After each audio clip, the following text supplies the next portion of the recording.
Shalom, shalom, meninas. Me chamo Fabiane Ribeiro, como muitas já conhecem, e estou aqui para dar início a mais um novo projeto da Academia de Noé, no qual eu estou aqui pessoalmente convidando a cada um de vocês, Batinoa, para que juntos possamos estar iniciando uma nova jornada de estudos deste livro A Sabedoria da Mulher, de autoria do Rabino Shalom Arush. Nós que somos Batinoa, que fazemos parte do movimento Beninoa Brasil, cada uma de nós tem sua história. Viemos de vários segmentos religiosos e eu costumo conversar sempre com meu esposo sobre vários assuntos e um desses assuntos é justamente sobre este tópico, de como a Torá, de como os ensinamentos judaicos, ele tem uma visão relacionada a nós mulheres ampla, uma visão positiva, uma visão de valorização, quer seja no contexto do lar, da sociedade e principalmente, por que não dizer, espiritual, para a base da família. Isso é excepcional, é algo que acabou moldando completamente a minha maneira de pensar, né, a minha maneira de agir. E eu acredito que estudar esse livro juntas também possa contribuir significativamente para a vida de vocês, cada uma de vocês Batinoa também. Então, o ideal é que todas tenham acesso a esse conteúdo, né, ao conteúdo desse livro, que eu acredito que assim como ele moldou a minha vida, a minha concepção de entender de como deve ser, do que deve ser verdadeiramente o papel e o comportamento de nós, mulheres, enquanto Batinoa, e do quanto somos importantes físicas, espirituais, dentro de um conceito, por que não dizer holístico, né? Então, eu acredito que será de grande valia fazermos este estudo juntos. Então, eu convido a cada uma de vocês para que possamos estar iniciando essas jornadas de estudo sobre esse livro riquíssimo de aconselhamento, de dicas, de orientações, para que possamos desenvolver o nosso potencial máximo em prol da elevação pessoal de cada um de nós e que também sejamos bênçãos nos nossos lares, principalmente dentro dos nossos lares, e influenciadoras por onde quer que nós estejamos. Então, sejam todas bem-vindas e vamos dar início a este estudo. Hoje estaremos estudando o capítulo 1. Este livro, A Sabedoria da Mulher, ele é composto por 47 capítulos. Então, é de uma riqueza extraordinária. E o capítulo 1, ele vem falar sobre como nós devemos proceder para encontrar um parceiro. Mas aqui diz assim, um breve relato básico, né? Tanto o homem quanto a mulher, eles são responsáveis pelo sucesso do casamento. Cada cônjuge deve aprender suas obrigações específicas em vez de se preocupar com as obrigações do outro. Quando estamos ocupados analisando a conduta do outro, provavelmente negligenciamos nossas próprias obrigações. E o que é pior, quando nos concentramos apenas nas dificuldades do outro, ficamos frustrados e infelizes, sentimentos que levam à discórdia matrimonial. Por outro lado, o esforço unilateral do marido ou da mulher para cumprir suas obrigações leva a um ambiente melhor em casa, o que influencia positivamente o outro cônjuge. Portanto, devemos sempre estar dispostos a dar o primeiro passo para melhorar o casamento. A paz no lar depende de cada um. O marido e a mulher têm de se preocupar em cumprir suas próprias tarefas no casamento. Ou seja, nós sabemos que a vida a dois não é nada fácil, não é algo fácil. É um desafio. Mas quando nós nos colocamos na presença de Hashem, quando nós pedimos orientação a Hashem de como nós devemos proceder no dia a dia, nas dificuldades, em cada circunstância que a gente passa. Então, tende-se a ficar um tanto quanto mais leve, mais tranquilo. E aqui, Shalom Arush, ele dá uma introdução de que o ideal é que, assim, cada um se preocupe com aquilo que deve fazer.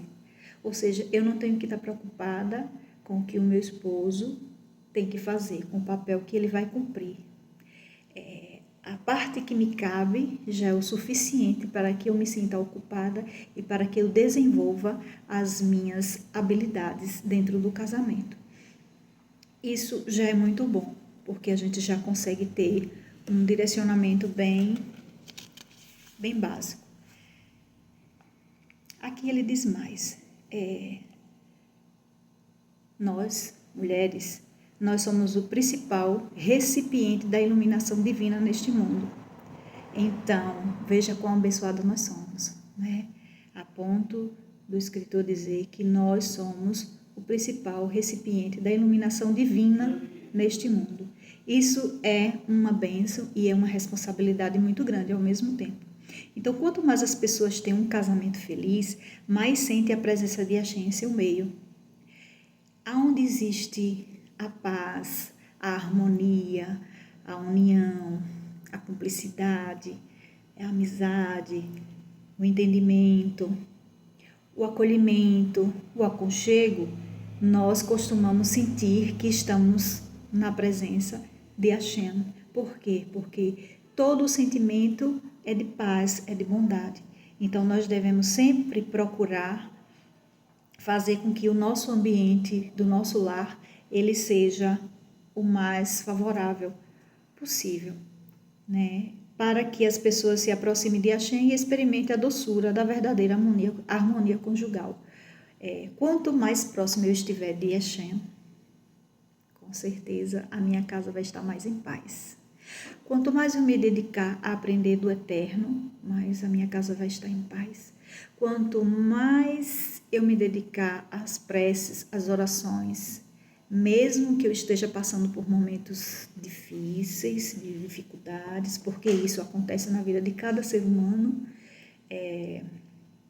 não existe famílias, não existe pessoas que passem por essa vida sem nenhum tipo de sofrimento. Nós, cada um, temos as nossas lutas, mas o que faz a grande diferença é eu estar me submetendo à direção e à vontade de Hashem. Isso muda todo o sentido. O capítulo 1 fala sobre encontrar um parceiro. Aqui diz assim, antes de entrar no mundo da mulher casada e todos os seus desafios, vamos falar sobre como encontrar um companheiro ideal. Dependendo do nível da emuná da mulher, esse assunto pode ser ou doloroso, ou complexo, ou simples e fácil. Com a ajuda deste capítulo, de tudo que nós vamos ler agora, nós vamos encontrar um companheiro com tranquilidade, sem sofrimento, e que a adaptação à vida de casada seja suave e agradável. Oculta. Se você acha que pode confiar em seu próprio julgamento para encontrar um parceiro, saiba que está enganada. Mesmo que a mulher reúna todas as informações possíveis sobre o futuro Shidush, ela não pode saber se a alma daquele homem é a sua verdadeira alma gêmea. Não somos sadiquins para saber. Somente os grandes sadiquins, como o Arizal, podiam ver se as duas almas eram realmente compatíveis uma com a outra. Como esse tipo de conhecimento não está acessível a pessoas do nosso nível espiritual, não podemos confiar plenamente em nossos próprios olhos. A alma das outras pessoas está oculta para nós. Então, mais motivo pelo qual precisamos estar recorrendo a Hashem para que direcione a pessoa certa. Aqui fala sobre as lágrimas de Leá. Como não podemos ver a alma de um possível Shidush, precisamos rezar bastante antes de conhecer alguém. Aprendemos isso com os patriarcas e as matriarcas. Patriarcas, quando Abraham enviou seu servo Eliezer para encontrar uma esposa para Isaac, Abraham disse a Eliezer: Ele enviará o seu anjo diante de ti. Em outras palavras, Abraão prometeu que Eliezer receberia assistência divina para encontrar uma companheira digna e íntegra para Isaac. Eliezer também rezou antes de iniciar sua busca pela companheira ideal para Isaac. As preces são fundamentais. Aqui está bem claro, meninas, bem claro mesmo. Todas as batinuas que estão com pensamento de casar, de ter um shidush, né? De partir para esse pressuposto, de conhecer alguém, para se formar uma família, é algo que deve ser para a vida inteira. Então, nós devemos nos esforçar nas preces. Por quê? Porque é através das preces que a Hashem vai determinar quem será a minha alma gêmea, quem deverá me acompanhar durante os meus dias, quem deverá estar ao meu lado para que juntos cumpramos a nossa missão. Então, as preces são fundamentais. Não devemos simplesmente confiar em nós mesmos, porque nós erramos. Nós não temos a visão de Deus. Nós não conseguimos enxergar da maneira que Deus enxerga, longe disso. No entanto, nós podemos confiar que, através das nossas preces, o Eterno, Ele nos dará aquilo que Ele sabe que é o melhor para nós. Portanto, todos diziam que Léa acabaria se casando com um perverso Esaú. Ela se debulhou em lágrimas, rezando para se poupar desse destino. Ela rezou com tanto fervor para que Hashem lhe desse um parceiro virtuoso, que a Torá afirma que os seus olhos eram tenros, vermelhos e sensíveis de tanto chorar. As rezas de Leá foram atendidas.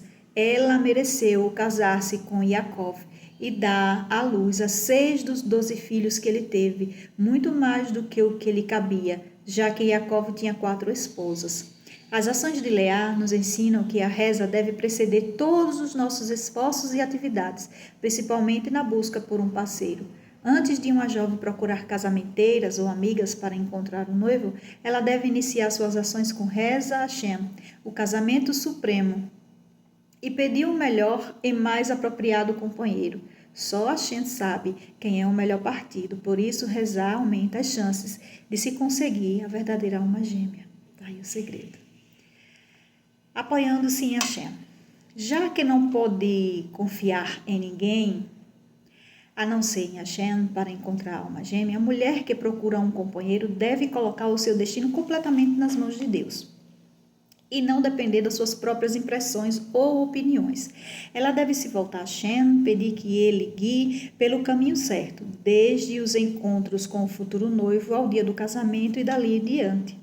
A mulher deve confiar em Hashem e dizer: querido Pai, só você sabe quem é a minha alma gêmea. Dependo completamente de você. Por favor, que eu conheça o meu pretendido sem confusão ou complicação. Com rezas assim, Hashem certamente a conduzirá ao encontro de seu verdadeiro companheiro. Hashem não decepciona quem confia nele. Feliz é aquele que confia em Hashem. Baruch Hashem. Então, meninas, é justamente isso que nós devemos fazer. Eu sei o quanto é doloroso. Muitas das vezes existem várias necessidades, né, por trás da necessidade principal, que é ter um companheiro para dividir a vida. Cada uma sabe das suas lutas, das suas batalhas, de tudo aquilo que enfrenta, e nós devemos confiar plenamente em Hashem, porque Ele vai nos dar aquilo que nós precisamos. Então, antes de cada encontro, a mulher deve pedir a Hashem que a ilumine e a torne capaz de reconhecer seu futuro noivo sem nenhuma dúvida. Ela deve pedir: Hashem, por favor, tenha piedade e me ajude a chegar à decisão correta. Como resultado desse encontro, você sabe que eu não tenho os recursos para tomar tamanha decisão sozinha. Portanto, peço a você orientação e proteção. Por favor, não me deixe. Mostre o que é certo para mim. Coloque em meu coração a decisão correta. Além disso, cada mulher deve adicionar a essa reza seus pedidos pessoais. Então, mais uma vez, aqui está enfatizando a importância e a necessidade da reza. Vamos dar uma adiantada, porque já está um tempinho. Vamos lá, abrindo o caminho. A primeira coisa que toda mulher deve saber é que não há limite para a reza. Quanto mais, melhor. Não apenas para encontrar um marido, mas por tudo mais na vida. Desde a primeira reza para encontrar o seu futuro marido, a mulher deve pedir por tudo que esteja envolvido no processo, como casamento, paz no lar, renda, moradia, fertilidade e bons filhos. Essa reza abre caminho para todo o futuro. Ou seja, a reza é abrangente. Nós temos que pensar do início até o final, porque o percurso todo nós temos que andar e esperar as bênçãos de Axé. Boas características, esse é um ponto fundamental, tá? Isso aqui é um ponto fundamental, de extrema importância, que nós devemos nos atentar bem, principalmente as que estão à procura de um marido. A segunda coisa mais importante que a mulher deve saber é que bons traços de personalidade são fundamentais. O Rabino Eliezer Menachem, de santa e abençoada memória, disse que quando Eliezer testou Rebeca como uma possível esposa para Isaac, ele não encontrou nas características dela, particularmente na compaixão, mesmo que ele tenha visto que Rebeca merecia milagres, já que a água da fonte se levantou em direção a ela, ele não estava convencido de seu mérito até ver que ela agia com bondade. Então, a Shem sempre dá as pistas. A gente tem que buscar, né? A gente tem que olhar nas entrelinhas. Temos que estar atentas aos pequenos detalhes, porque justamente é para isso que serve o encontro. É para que a gente sente, para que a gente dialogue, para que a gente sinta o outro, porque hoje a maioria das conversas, a maioria dos contatos são pelo telefone, pelo WhatsApp, por outro meio de comunicação, mas à distância. Então, esse momento presencial, ele é fundamental, porque assim, é completamente diferente. A sua receptividade, a sua maneira de ter a percepção do outro de longe para você ter de perto. Então, isso é fundamental. A Shem sempre vai lhe dar as dicas de que aquela pessoa é a pessoa correta para você ou não. Como? Você pode me perguntar, como, Fabiana, eu vou saber se aquela pessoa é a pessoa certa para mim ou não? Simples. Você vai observar nela características positivas que ela tenha que combine com você. Por exemplo, se você é uma pessoa que você tem um resto de uma bondade bastante generosa e você já não observa muito isso naquela outra pessoa, com certeza vocês não vão dar muito certo. Não é que as pessoas tenham que se parecer em tudo, não é isso, mas tem coisas que são básicas. A questão do caráter, de traços de caráter, bons traços de caráter, isso é fundamental, isso tem que ser visto realmente nas entrelinhas. Então, aqui fala ainda, né, que, por outro lado, a mulher deve fazer o máximo para se casar com um homem de boas qualidades. Por outro, ela não deve se enganar pensando que está se casando com um homem perfeito, pois não existe ninguém assim. Todos têm falhas. As mulheres não são perfeitas e não podem esperar que o parceiro seja perfeito. Um casamento bem-sucedido exige trabalho duro e compatibilidade, não perfeição. É exatamente isso. Às vezes, acontece bastante, sabe? De que a pessoa se envolve em um relacionamento e depois da convivência, que passa a conviver, a mulher, algumas delas, tendem a criar uma imagem do cônjuge, de um homem perfeito, de como ele deve ser, de como ele deve se comportar, do dia a dia, de que vai ser aquela perfeição, de que não vai haver falhas, de que ele não vai lhe contrariar. E aí o que é que acontece? É completamente diferente na realidade, ou não é? Sim, claro que é. Mas nós temos que ter esse entendimento de que não existe ninguém perfeito. E como é que a gente vai superar isso? Exatamente como está se falando aqui no livro. Nós devemos focar nas qualidades positivas, nas boas qualidades. Quando a gente muda o nosso olhar, quando a gente passa a ter um bom olho, Quando você passa a olhar para aquilo que realmente deve ser visto e valorizado, o que é que vai acontecer? Essas qualidades vão sobrepor as qualidades que não são tão boas. E aí você vai começar a balancear, porque, tudo bem, ele está falhando nisso aqui, ao meu ver, mas tem esse outro lado, que ele é excelente, então uma coisa vai compensar a outra. Da mesma forma, isso também vai acontecer, deve acontecer deles para conosco, porque nós também não somos perfeitas. Isso é o verdadeiro equilíbrio no relacionamento, no casamento. Por isso é que o judaísmo, o monoteísmo nos ensina que a gente não ama para casar, a gente casa para amar. Então, esse é o passo mais acertado possível, porque é uma construção. O relacionamento é uma construção de duas pessoas que têm o mesmo pensamento, o mesmo propósito, o mesmo objetivo de unirem as suas vidas e fazer com que dê certo, seja boa, seja o melhor possível. Isso significa, muitas vezes, ter que abrir mão, ter que esperar um pouco, ter que calar, ter que ceder, ter que entender, para que as coisas fluam e para que seja bom para ambos. Aqui fala também da questão da arrogância, né? Aqui diz que arrogante fica a ver navios, então é muito importante que a mulher evite ser arrogante. E extremamente seletiva. Se ela se recusa ofertas uma atrás da outra e encontra defeitos em todos os jovens que conhece, porque pensa ser melhor do que todo mundo, pode acabar deixando sua alma gêmea escapar pelos dedos. Existem casos de que a mulher está procurando um parceiro, mas ela é tão seletiva, ela é tão exigente, que muitas das vezes a Shem manda a pessoa e, no entanto, ela deixa a pessoa embora porque não teve um bom olho. Então, que não sejamos assim, tá, meninas? Por outro lado, a mulher pode criar, a mulher pode cair na armadilha de pensar que perdeu sua grande oportunidade, de que tudo está perdido. E isso não é verdade, pois a teshuvá tem o poder de retificar qualquer erro. A mulher pode fazer teshuvá e expressar a Hashem seu remorso sobre a sua arrogância, pedir perdão e decidir melhorar no futuro. Quanto mais sincera é a teshuvá, mais Hashem escutará a sua voz.